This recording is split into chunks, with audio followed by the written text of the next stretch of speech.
now because they're serving time.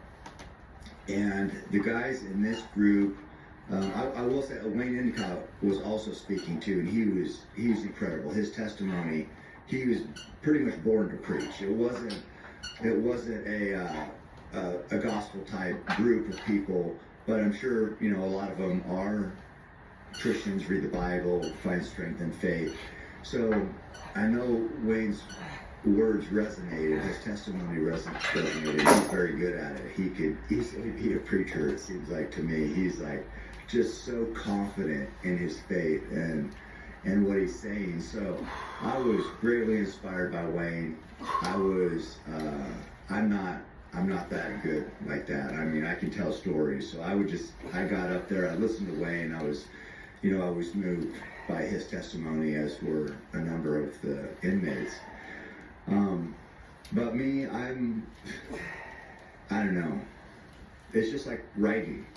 I'm not, Wayne is so serious and so tactical and just precise in what he says.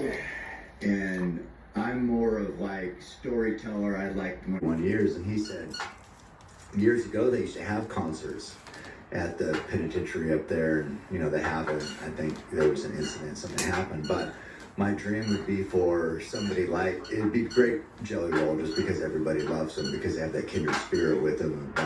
He's been an inmate himself. So that would be my incredible dream to, just to distract them from their situation for a little bit of time. I mean, hey, everybody needs to serve their penance. Everybody, you make mistakes, you have to pay. That's how life works. But I hope last night was a distraction. I hope last night gave them something else to think about. And I want these other events to do that same thing. I'm not saying that they shouldn't have to pay for the mistakes they made. I'm just saying I would like to be able to give them a little snippet of time to think about something else. Maybe it's music, maybe it's lifting, maybe it's help me. Maybe it's just good stories. Maybe it's just how can I positively impact the man beside me who also made mistakes. So it was, I don't know, I don't know. And that's what I did. I wrote this story about an incredible hunt he had. This was in full drop bow hunting. This was, the year was, what is the year here? Man, it should say somewhere. Oh. 1999, looks like. So it's been a little while ago. 1999. Yeah, so this story here, let's see, I had it. But this is one of, I think, Roy's best adventures. He was always looking for, a lot of times hunting Alaska is about logistics. And so this trip required, he drew an awesome caribou tag up there, which a lot of caribou tags in Alaska are over the counter. You just buy them. But there are some premium draw areas that just hold trophy bulls because it's managed more for trophies it's not managed for opportunities. So anybody who wants to hunt can go there. It's more managed for trophies. So they limit the number of opportunities, the number of tags. It allows the bulls to get older and maybe larger. So Roy drew this good caribou, and you just throw it, just instinct. Well, that's recurve, so you just pull back and you just shoot with instinct. So it'll correct target panic, and it's not really addressing target panic, it's just like bypassing it. Roy switched to recurve, had great success, and then came back to compound, but that's another story. So, get back to the article here. Although I incessantly poke fun of the carb bow he uses for hunting, a Black Tully Elite custom recurve, and he throws the occasional barb toward my string gun, that's what we call my compound. At this time, it was a PSC Carrera, is what I was shooting. It was a good bow for back in the day. I respect no one else like I do Roy for his toughness, woodsmanship, and consistent archery success. Roy has been there from the beginning. In fact, as he was the one to get me started in the wonderful world of archery, I reciprocated by prodding him into the extraordinary world of photography. I always love taking photos. So anyway, Roy turned into a great photographer also. Back to the article. I was there when he arrowed his first bull elk. He helped me trail my first bear. You get the picture. If anyone has ever had a hunting problem, Roy was mine and I was his. Sure, we've shared hunts since. There was a Sitka blacktail hunt in Kodiak last fall, the spring bear hunt in the Chugach Mountains the last before that, but now it's more than the exception than the rule when we share hunting camp. As a result, I now live Roy's hunts vicariously through his stories and photos. I believe the story of Roy's caribou hunt is one for the ages, which has inspired me to put his narrative into written prose. It is as follows. After packing for approximately 8 miles, the trio found an old moose hunting campsite, which they decided to use as their base camp. Caribou season had commenced a couple of days prior, so Roy and Chris decided to go afield for a quick evening hunt to familiarize themselves with the area of racing camp. Roy and Chris had scarcely begun their trek when they spotted a caribou sporting extraordinary headgear. The bull's position could not have been any more perfect for Roy to try and sneak into bow range.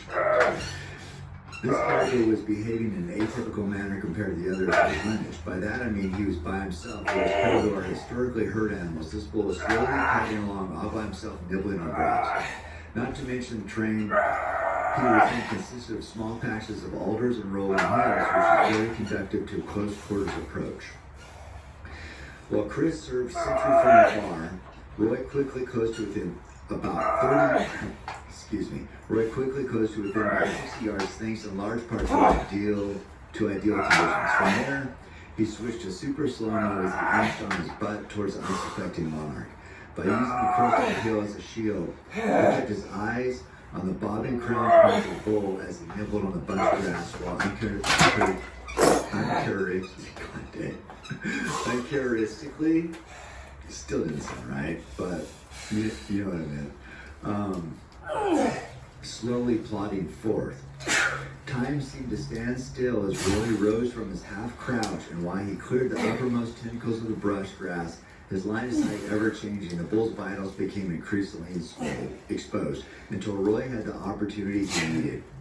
Reaching full draw, Roy's middle finger settled firmly into the corner of his mouth. That's his anchor point right here, as he visualized his mighty spot behind the bull's shoulder. Roy's arrow cut through. I had Tanner up there on a bear hunt, and Chris was coming up after we had just left. He was coming up, and a willow. There's like these willow trees that kind of grow in the river because there's so many deep channels and shallow channels, different things. I think they deserve to be talked about. I think Chris, he's been gone for a number of years now. He died before Roy did, and on Roy's bows on those jets.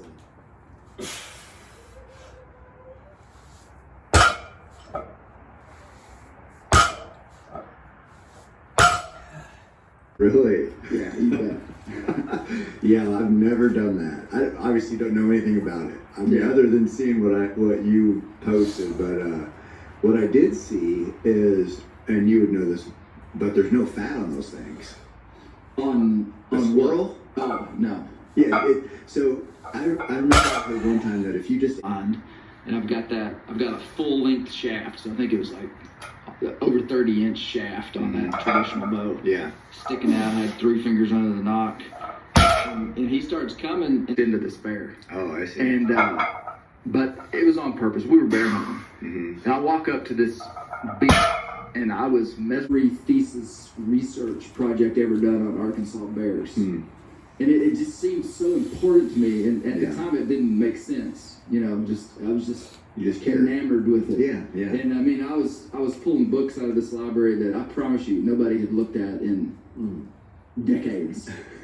But I found these books, and they were the research projects from U of A students that worked with the game and fish, and I started learning about Arkansas bears, the reintroduction, the wire cages, the how bears redistribute inside of a vacuum. I had 4 kids. Oh, okay. Been married 23 years. I was at the time landscaping. I was I had a landscape company in Northwest Arkansas. Okay. Which I had so that I could be my own boss and so that I could hunt when I wanted to and provide for my family.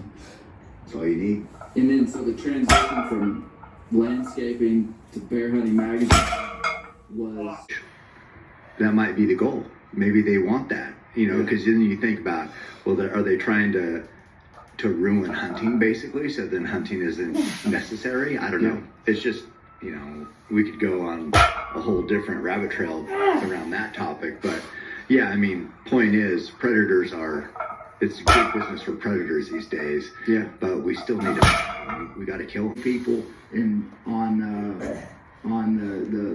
the management issues revolved around hound hunting. You can be selective, all the positives. Yeah. Man, that's a soapbox of mine, big time, big time. Yeah, I mean, you know, here in Oregon, we took a hit in '94. That's when they banned it, and it was really easy because they had, you know, shooting a cat or a bear out of a tree and it's bouncing, Trying to kill legally. And basically, he was riding through the military base one day with his bow in the truck, and it jumps out in front of him, and he basically jumps out of the truck and shoots it. He's a 26-year-old kid. He's an archery pro. He owned the archery shop on the military. just too tempted right there.